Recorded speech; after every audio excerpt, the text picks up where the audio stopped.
Salut Tesseur, c'est Pépère Ludo et je suis heureux de te retrouver aujourd'hui. Surtout qu'aujourd'hui je suis en extérieur et je suis au parc Astérix pour la préouverture 2023. Le 29 mars, j'ai pu me rendre au parc Astérix pour ce jour de répétition. Depuis quelques années, le parc organise une préouverture quelques jours avant sa nouvelle saison afin de permettre aux opérateurs de se roder un peu. Cela permet aussi au parc de voir quels sont les points à améliorer afin d'accueillir ses visiteurs pour sa réouverture le 8 avril. Les invités étaient les proches des employés ainsi que certains passe-saison.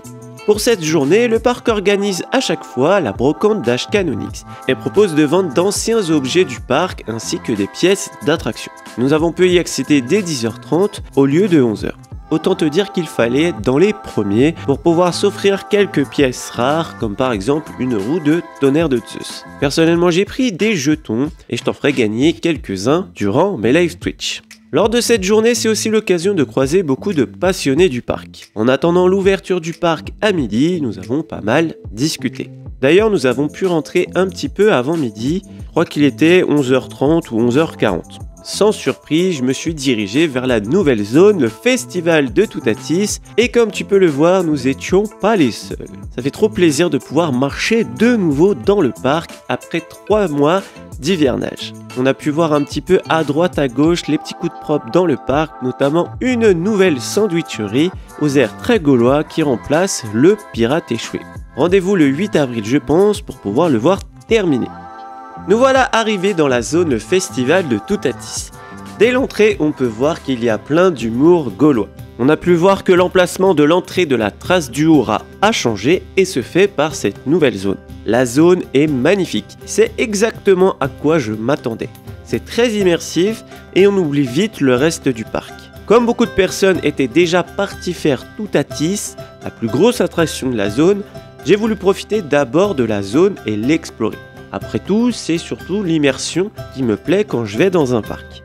J'ai d'abord découvert l'aire de jeu Le Sanglier d'Or, qui est un bel endroit pour les enfants pour pouvoir se défouler ou s'occuper pendant que les plus grands font Toutatis. Il y a plein de petits détails, je pense qu'on va en découvrir durant la saison. Au début, je trouvais que ça faisait un petit peu matière moins noble que le reste de la zone. Mais Brivael m'a rappelé que la storyline de la zone, c'est un festival, en l'honneur du dieu Toutatis. Donc quelque part c'est très bien amené car on peut s'imaginer que c'est une aire de jeu démontable qui a été installée juste pour l'événement. Après ça on a été voir chez Gyrofolix, l'attraction plus familiale de la zone. Pour y accéder il faut monter une pente, ce qui donne une super vue de la zone une fois en haut. On peut y accéder également par un escalier. J'aime bien ce côté relief, ça donne du cachet à la zone. Et le parc a pensé à tout car il y a même un ascenseur pour pouvoir y accéder. L'attraction n'était pas encore ouverte lors de cette préouverture, mais elle est prévue pour le 8 avril. D'ailleurs, on a pu la voir tourner un petit peu plus tard dans la journée, et je dois admettre qu'elle est très visuelle. Après avoir découvert la zone, discuté avec beaucoup de passionnés ou de lutétiens, et avoir filmé pas mal la zone, je me suis dirigé vers la file d'attente de Toutatis, qui avait pas mal diminué. On nous annonce 40 minutes d'attente quand même, malgré le peu de monde sur le parc. Le parc accueillait ce jour-là 6000 visiteurs. Bon, aussi il faut dire que l'attraction tournait à 2 trains sur 3, et qu'une bonne partie des gens qui sont venus ce jour-là sont venus pour faire le festival de Toutatis. 40 minutes, et pourtant, l'attraction était en panne juste avant, donc pas mal de visiteurs avaient rebroussé chemin. La file d'attente extérieure est très sympa.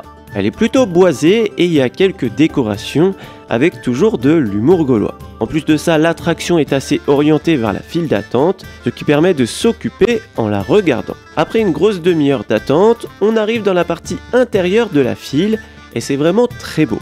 Par contre, j'étais surpris qu'on arrive quasiment déjà sur le quai d'embarquement. Je m'attendais à encore 10-15 minutes en intérieur, comme on peut le faire pour Osiris. Ce qui fait que les jours de pluie, on attendra principalement en extérieur, ce qui est bien dommage. On a le choix entre une file classique pour rejoindre la gare d'embarquement et une file premier rang. Étant donné qu'il n'y avait pas grand monde pour la file du premier rang, je me suis dirigé vers cette file, non pas pour la vue ou les sensations, car en général je préfère être à l'arrière. Mais je me suis dit que pour les images, ça serait plus sympa de te montrer tout devant. Malheureusement, on nous annonce un problème technique et on nous demande de sortir 15-20 minutes après. On doit donc s'en aller après 1 heure d'attente pour rien. Une panne, ça arrive malheureusement, surtout dans les débuts, Mais malheureusement, on nous a pas dit de sortir très poliment, on va dire. On va remettre ça sur la pression de la nouveauté. Il est déjà 14 h passées, on décide d'aller manger. On voulait tester le nouveau restaurant, le Dolmen Gourmand, mais 18 € pour un burger et une frite sans boisson, ça fait une somme, surtout que les retours des copains et des lutétiens sont pas fameux. C'est pas mauvais apparemment, mais ça vaut pas 18 €. Dis-moi dans les commentaires si t'aimerais que je te fasse une vidéo dédiée sur ce restaurant. On décide d'aller chercher un sandwich à la guinguette. Ça fait trop bizarre de sortir de la zone. C'est vraiment un parc dans le parc, cette nouvelle zone. Sur le chemin, on voit un peu le reste du parc et les coups de propre à gauche, à droite. Et au final, ça fait plaisir de le retrouver. Après 5 minutes d'attente à la guinguette, on nous annonce un problème informatique. Il y en avait déjà un au niveau du Dolmen Gourmand. Décidément, on n'a pas de chance avec les pannes. On va donc en zone grecque pour avoir ce qu'on veut à la taverne de Dionysos. Ce coup-ci, c'est la bonne. On a de quoi manger. Bon, ça y est, on a enfin à manger. Il est 15 h quelque chose. Hein. On a faim. Donc j'ai été m'acheter un effiloché de bœuf. En vrai, c'est un bon rapport qualité-prix quand même pour le parc. Parce que c'est pas très cher, tu peux manger chaud. Enfin, pas très cher pour un parc. Voilà. Donc j'espère que je vais pouvoir faire tout à tisse quand même. Ça fait du bien de reprendre un peu de force. Surtout que le sandwich est super bon. Alors oui, ça a augmenté pas mal, c'est vrai. Mais sans menu, le sandwich est dans les 7 € environ. Pour un sandwich chaud, je trouve que ça va, surtout qu'il cale plutôt bien. On était bien installé, n'empêche, pour manger dans la nouvelle zone. Elle est relativement calme si on retire les cris des visiteurs. Il y a des musiques celtiques, c'est assez boisé, et la végétation, ne l'oublions pas, n'a pas encore bien repoussé. Ça va être top d'ici quelques années, je pense, avec l'ajout des nouveaux arbres. Après avoir digéré, je voulais enfin faire tout à tisse, mais malheureusement l'attraction était encore en panne. Le constructeur Intamin est pas connu pour sa fiabilité, et malheureusement on l'a bien vu lors de cette première journée. J'ai donc été voir la boutique qui se trouve à la sortie de l'attraction. C'est exactement ce que j'aime dans un parc. Tu sors d'une attraction et tu as une expérience supplémentaire dans un espace dédié à celle-ci. Tu peux voir la photo qui a été faite durant l'attraction. D'ailleurs, il y a maintenant un pass pour avoir toutes les photos en numérique à la saison. Et ça coûte 90 €. Et tu as tout plein d'articles autour de la zone et l'attraction. Et il y a du choix. Des mugs, des vêtements, des bibelots, des magnettes, des stylos. Bref, de quoi plaire à tout le monde et les prix sont corrects. Tu as une lanière pour ton pass à 6 € par exemple. Ou encore mon objet préféré, ce menhir à 18 €. J'aurais trop aimé une figurine de Toutatis ou encore les sangliers Knackix et Salamix très présents dans la zone. Après des minutes d'arrêt, l'attraction est de nouveau ouverte, mais la file d'attente s'est bien allongée. On dépassait les 1 heure d'attente. J'étais assez réticent à refaire 1 heure d'attente pour potentiellement être évacué. J'en ai donc profité pour faire un live TikTok pour te faire découvrir la zone comme je l'avais promis. Après ça, je voulais prendre mon mal en patience et encore une panne. J'ai donc attendu en parlant encore pas mal avec des anciens collègues, des passionnés qui attendaient mon avis sur l'attraction. Et vers 17 h 15, j'ai enfin pu faire l'attraction. C'était un sacré bazar sur le quai d'embarquement. Les gens passaient par le fil automatique ou la file PMR pour rejoindre le quai sans faire la file d'attente, ce qui forcément augmentait l'attente. Les gens prenaient la file normale pour rejoindre le premier rang, mais au moins ça a permis au parc de voir sa façon de s'organiser et de voir les choses à améliorer pour son ouverture officielle. Après tout, on peut jamais prévoir à l'avance le comportement des gens sur une nouvelle attraction. Pour ranger ses affaires, pas de casier, mais des chariots. C'est assez bizarre comme système, mais bon, au moins, il y a de quoi ranger ses affaires. C'est enfin le moment de pouvoir tester Toutatis. On est super bien installé, on a des barres sur les jambes plutôt que des harnais, ce qui est bien plus confortable. Les lumières au moment de partir, c'est vraiment super beau, et ça y est, c'est parti. La première partie m'a plutôt bien surpris. La première inversion est très agréable alors que je m'attendais à rien de celle-ci. On commence tranquillement et on rentre un petit peu dans l'arène en quelque sorte, en s'insérant sur la zone de propulsion qui m'a également bien surpris. Car on décolle plutôt pas mal du siège. Pour autant, ça reste léger, j'en voulais un petit peu plus, mais c'est qu'une histoire de secondes car on n'a pas assez d'élan pour passer le top hat. On repart donc en marche arrière, et c'est pas désagréable, pourtant d'habitude j'aime pas trop ça. On remonte la flèche, ce qui nous permet de voir la zone, et de voir ce petit détail que j'apprécie beaucoup. On peut voir écrit par Toutatis, écrit sur le toit de la boutique. Et on repart pour une propulsion bien plus franche. C'est pas la plus impressionnante que j'ai pu faire, mais c'est sympa. Et là on commence à ressentir les vibrations, et ça commence à se voir sur ma tête. on est trimé, c'est-à-dire freiné avant la descente du top hat et c'est dommage. J'imagine que c'est pour donner un effet plus sympa où il y a peut-être même des raisons de sécurité, mais du coup c'est un peu frustrant. Puis après on enchaîne quelques figures et inversions avant d'arriver dans la zone de freinage. C'est super court au final si on exclut la partie aller-retour. Forcément, j'imagine que tu veux mon ressenti sur cette attraction. Mais bon, il va pas être très objectif car malheureusement, je suis assez insensible aux sensations. Ça ne me procure pas grand chose. C'est pourquoi je préfère un coaster plus familial, mais avec une belle thématisation. Et forcément, je vais m'attarder sur autre chose que les sensations, donc le confort va être très important. Alors, il est très fluide, ça y a pas de souci, mais je suis très sensible aux vibrations. Et je suis ressorti avec une petite nausée. J'ai sondé un peu les gens, j'ai vu que j'étais pas le seul à avoir ressenti cela.